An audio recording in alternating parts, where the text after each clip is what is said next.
Welcome to part 2 of our interview with Josh King, Director of Community Engagement at NeighborLink. The last part of our interview, Josh, we were talking about the author that you were reading. Yes. Poverty in America by Matthew Desmond. Matthew Desmond. Yeah. Why is this book profound to you?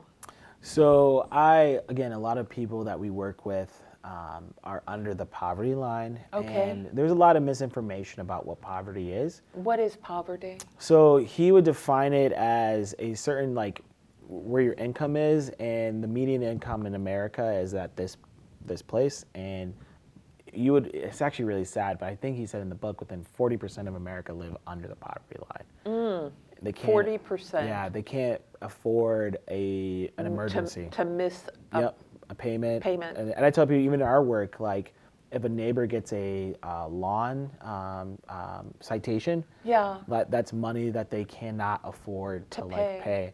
And so he's basically saying, like, under this median, and that where most Americans are, the average, like they live underneath that. And so poverty looks different, and most people think like, oh, if you're poverty, then you're like on the street, and that's not true. Most people have homes, but those homes are like can't be taken care of, or they get run down, or they get reclaimed by the bank. And so poverty just looks different for a lot of different people. And then we've demonized poverty, welfare queens. We have an attack on they're just sucking off the government, things like that. And so there's things that we could do to help alleviate poverty, but again, where we spend most of our budget on, it's interesting. So yeah, it's a very captivating book. Very captivating book, and it informs your work. Yes, it really, really, really does, yeah. So you and I talked briefly about that. Yes. And we also talked about, I had asked you if you'd read the book, The Alchemist by Paulo Coelho. Yeah, no, I have not. Fantastic book, just a little book, but profound. Just brilliant, and I think you'll enjoy it. Yeah, I'll it's definitely about a check it young out. man's journey. Okay. And it's just really wonderful, just a wonderful book, The Alchemist. Okay, I'll The definitely check Alchemist. that out. Are you an avid reader? I am an avid reader. I have a Goodreads. I have a big library at my home or our apartment. Yeah. I had to move some of my books into my in-laws' basement. Oh my gosh, you have that many books? Last year I read 81 books. Oh my goodness. So this year I'm on the same pace to read. So. Do you enjoy going to used bookstores? Yes, I love Hyde's. Yeah. I love Hyde's. On Wells. Yep. And I love that bookstore is fantastic. It is amazing. It's stocked full. Yes. Just packed. Yep. And you find that you can't walk just a step without finding something amazing. No. So usually it's funny. I tell people when I go on vacation, I'm not a beach person. I'm a hiking. I want to go hiking. Okay. But I always try to find like the used bookstore. In the community you're in? Yeah, and a good coffee shop. So. Really? Yeah. And I'll usually come home with like 2 or 3 books, and Kendall's like, "Why you have more books? Like, you have so many books already." So literally, if you go into our apartment, I'm constantly rotating in and out, and I love like sharing books with friends and different things like that. So yeah. What's your favorite book? Of all time? Of all time. Man. If you were on an island, you were stuck there, you only had one book to read over and over again, what would it be? Chaos and Community by Martin Luther King. Really? Yeah. Why? If I could be like, everyone says they love Martin Luther King, and obviously yes, like we all do. But if I could say of anyone who's literally affected my theology, my life, my not even like I choose to live a nonviolent lifestyle. Martin Luther King had the most profound impact, besides my dad or my mom, But like his work and his writing, if I could take just his bundle of his sermons, like his even just Paul writing to the American church, I'll say that if I could just take the bundle of Martin Luther King's sermons with me to a desert island, I think I would be okay. Okay. Yeah. Wow. Yeah. King. Yeah. Yeah. Tavis Smiley talks about King being one of the best people that this country has produced. Yeah. I'd say he's a saint. People that the best person, excuse me, that this country has produced. Yeah, and it's funny. There's a weird demonizing of him. Like obviously, during his life, he was not popular. Like, no, he wasn't. And there seems to be a resurgence of trying to advocate that he's.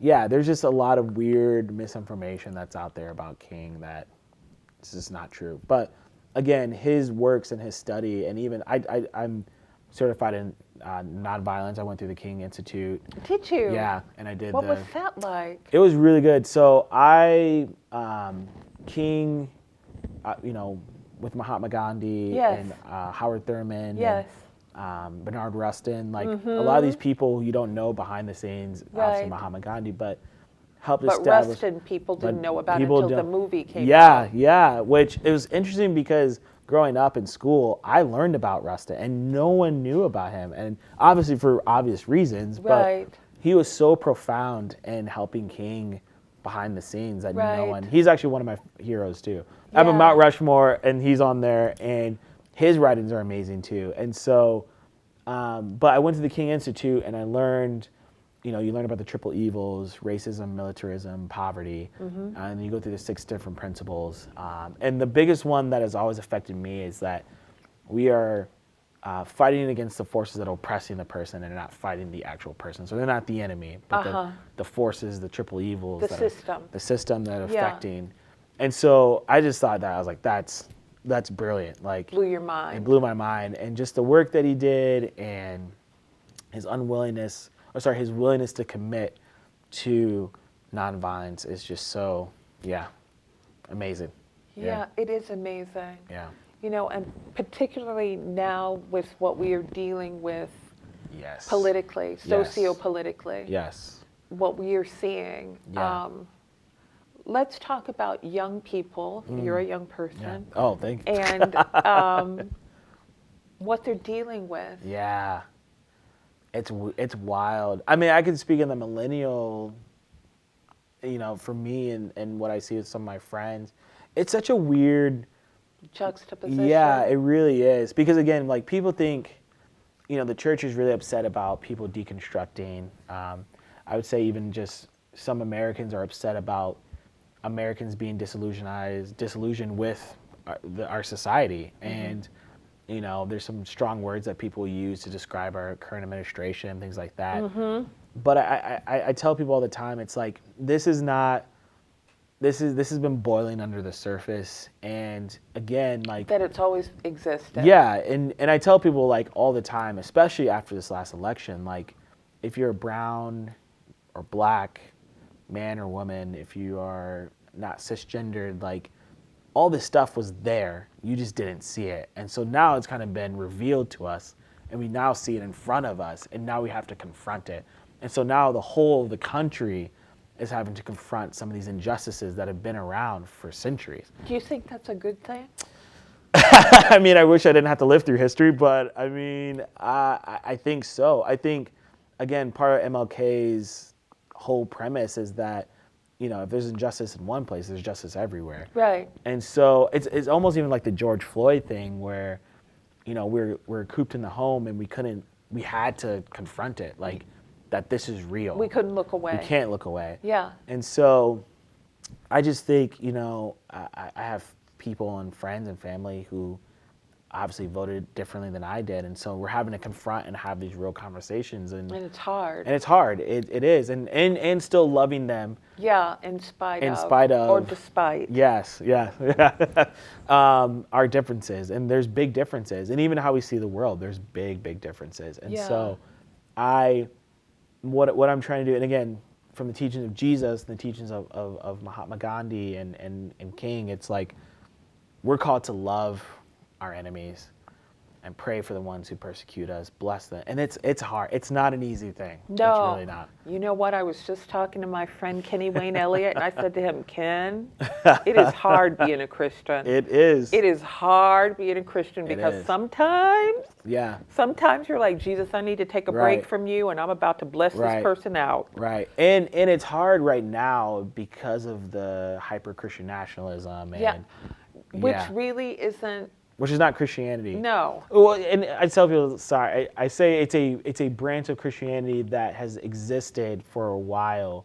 But then when you look at King, who's a Christian, and you look at some other people who are claiming Christian nationalism, it's like what holding closer? The Bible upside down Yeah, and talking about Corinthians right, 2. right. Like what more resembles the teachings of Jesus, or is this trying to grab political national power to advance your causes that don't even look like anything that Jesus would stand for? Exactly. If you knew who Christ was, how could you say? Right. And he says in the text, I tell it like, he's departed from me, I never knew you. Right. Like it's this thing is like, well, Lord, where did we see you? And again, it's the poor, it's the sojourner, the disenfranchised, it's the disenfranchised, and the orphans, the widows. And he says, depart from me, I never knew you. Because if you don't know, if you're not in community, if you're not with the disenfranchised, the sojourner, the poor, you don't know God. And I keep trying to have this conversation. It's hard, but you have to stay close to the poor. Like the saints tell us that, the early church fathers tell us that we have to be close to the poor.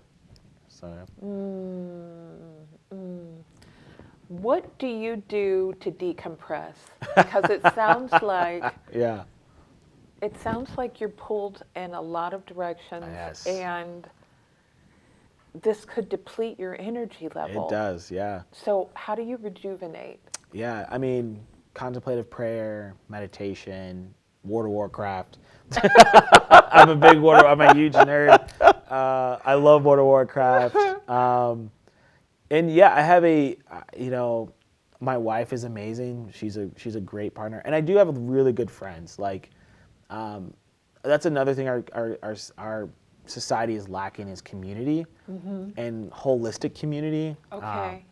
And so I have a lot of good friends. I have a really close-knit group of friends who I can call when anything is happening or when I'm super frustrated, or I have good mentors who I can call. How important is it to have a mentor? Very important. So I have 3 guys who I know. Even just this last few weeks, I had guys I called that just said, "Hey, pray for me." I'm not gonna go into detail what happened. No. I'm talking with them. Them. But I was just like, "Hey, just pray for me," and they're like, "On it, bro. Love you." Like, so it's good to have those older people. We call them spiritual fathers and mothers, but they're just there to love and to listen and not to judge. Right. And so one of the guys, Jesse, he just moved out to Colorado. He's living his dream, living my dream. He's living in the mountains, and I can just call him and say, "Hey, man, I'm really struggling with this," or even just like, a lot of the work that we see at neighborhood, it's hard, and I just get to decompress and tell him, and then also with my wife and my friends here in Fort Wayne. So that's how you decompress. Colorado is beautiful. It is. My friend Kyle Ann, one of my best friends, lives out there. Good for her. And I tell you, when she moved there, when she came back here, she looked younger than when she left. That's what people. I don't even know what's going on. The air is in the cleaner. Mountains. It's fresher. I have no idea what's going on in the mountains of Colorado, but something is definitely there. Air is cleaner, fresher. It's funny. My allergies got so messed up when I moved to Fort Wayne. A lot of people say that. Yeah. I didn't have allergies until I moved to Fort Wayne. Prior to moving to Fort Wayne. It's just so weird. I don't know. Maybe it's the corn. How is the summer? Has it been a hard summer for you? Allergy-wise. Oh, yeah. It has been pretty rough. Yeah. Especially with the Canadian fires and stuff like that. Yeah. It's. Well, I don't know what it is before when it's the corn. It's I don't know what it is. Like, but when I lived in Michigan, I did not have as bad of allergies. Like, it's so weird. Like, but it's different here. It is different. Yeah. It is very different. Fort Wayne is a beautiful place, but it's a very interesting place. What do you like about Fort Wayne? I love the slowness of it. Really? Like the laid back. Yeah, it's a lot more laid back. There's a really beautiful network of non-for-profits that work together, and it's not hyper-competitive. I'm in partnerships with a lot of non-for-profits around Fort Wayne. Are you? Mm-hmm. Okay. And get to sit on some committees and boards. That's great. Yeah, and so there's a lot of good community here. Uh-huh. And so I have people in churches all around Fort Wayne who I love deeply, in the Catholic Church and the Orthodox Church and the Protestant Church. I have relationships in all of them, and so there's lots of opportunity. And lots of opportunity, yeah. To engage. Yeah. Where you don't necessarily would get that in a bigger city, but it's a little big town. It's a little big town, yeah. Sometimes that's good, sometimes it's bad. Sometimes that is bad. Sometimes that is bad. Sometimes it is, but it's a beautiful city. Yeah, it is. You and I used to run into one another at GK Bakery. I miss it. Yeah. I loved going to GK Bakery. First of all, it made me feel like I was in an urban metropolis. Yes. Yeah, a little bit of time, yes. It had this very urban feel. Yes. I loved that you could sit there and you could drink coffee all day. Yep. Get free refills. Yep. That's where I used to go all the time to work. I know, because I would see you. Yep. And I would be on my way here. Yeah.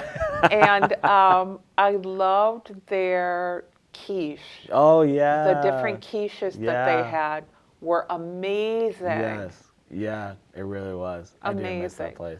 Now, you frequent coffee shops still. Yes. Even when you're working, because you work remotely. Yeah.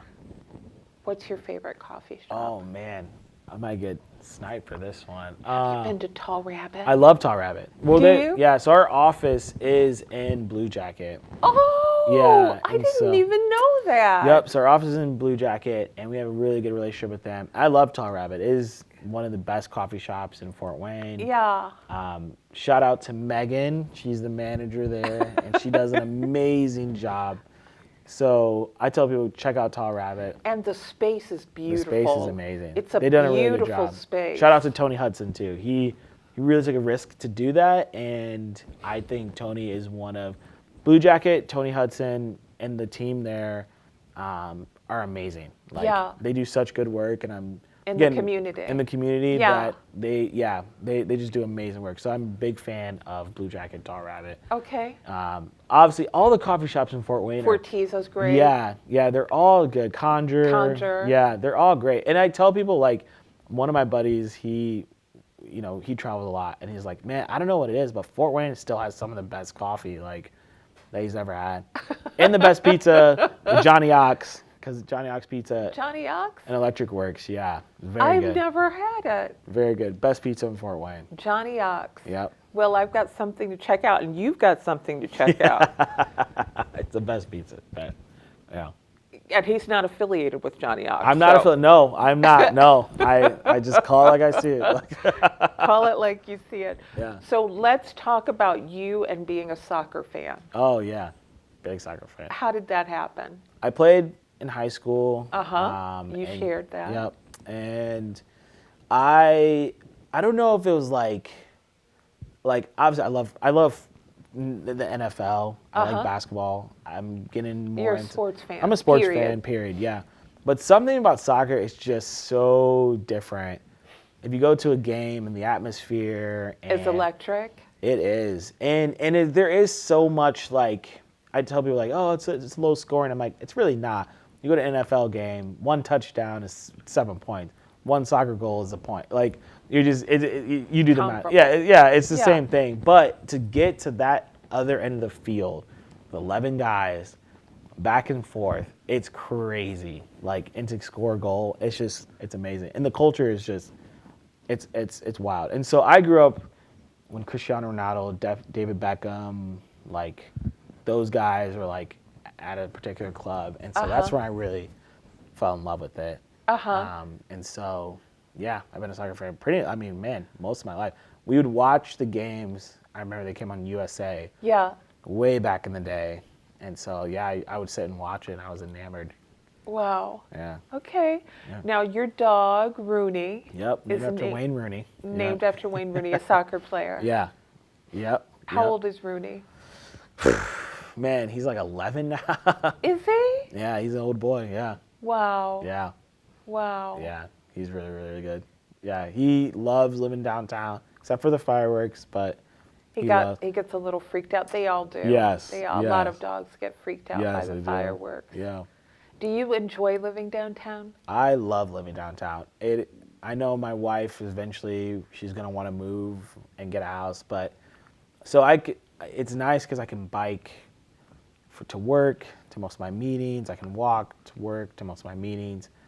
Like sometimes I would wake up a little bit earlier and just walk to the office, like because one, it was nicer, but two, it's just like it's not a terrible walk. It's like 20 minutes, but like I love living downtown. And you're able to clear your mind as you're walking. Yeah, and so and get ready, prepare for the day. And I'm not worried about driving. So we gave one of my cars away to someone who needed it.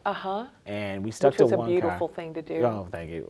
But we went on to one car just because we're like, we live downtown. You don't need it. We don't need it that much. Yeah. And so I'm not like, most of the days I barely leave this area. So yeah. And I would have drove or walked today, but I had to come back from Amp Lab. So yeah. So Josh, is there anything we haven't covered? We've talked about your siblings. We've talked about your dad at Morehouse. What's your mom doing? So she is working for a private school in Atlanta. Okay. And she's kind of like a guidance counselor, kind of helps second woman in charge there. So she loves that too. She likes Hotlanta? She does, yeah. She doesn't like the driving, but she loves everything else about it. I've got a number of good friends that live in Atlanta. Yeah. I'm just outside of Atlanta. Oh, okay, in the burbs. You know, just outside of Atlanta. Yeah, they live in Midtown, so. Okay. Yeah. Okay. Yeah, great. Again, they get to walk everywhere. They love it too. Yeah. Just hot. Yes, it's way too hot for me. Looked at the temperature today. It was like 90 something. I was like, geez, no, not for me. Too hot. Too hot. Is there anything you want to discuss that we haven't covered? I don't know. I think we got pretty much everything. We've talked about literature. We've talked about books. Let's talk about music. Oh, yeah. You noted that our intro is Miles Davis. Yes. Are you a jazz fan? I'm a big jazz fan. Are you? Yeah. Who's your favorite? Miles. Miles is your favorite jazz artist. Yeah, it For was me, fun. it's Coltrane and Miles. Oh, nice. Okay. Yeah. Yeah, I'm a big Miles Davis. I'm a big music fan, so big concert fan. Really? Yep. I like everything except for country, so I'm sorry. Oh, well, that's not true. Shabuzi? You don't like Shabuzi? I don't like Shabuzi that much. What about this Morgan Wallen? No, don't like him. I'm the problem? Yeah, no. Oh. I do like Johnny Cash. Oh, you like the old. I like the old. I like more Americana, like folk, kind of like, yeah. Do you know this folk? She's not a folk singer. There's a singer. Her name is Jonatha Brooke, and she's not country. You know her? Yeah. I love Jonatha Brooke. She's really good, yeah. Loved her with Plum. Yes, yep. That album was incredible to me. Jonatha Brooke and the Story. Yeah. Which is what she started out with and then went on to be just Jonatha Brooke, and she did Plum. And I've been listening to her for a long time. I got to meet her when I lived in Chicago. That's sick. She was at, this tells you how long ago it was. Borders was on Michigan Avenue. Okay.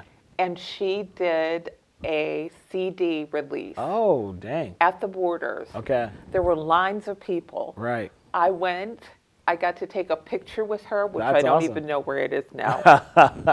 Got to take a picture with her and meet her and just tell her how much I loved her music. That's sick. I still listen to her. That's awesome. Yeah. Amazing. So I love pretty much everything except for... Everything except for new country. Mainstream, I guess mainstream. Mainstream country. Yeah, but yeah, just...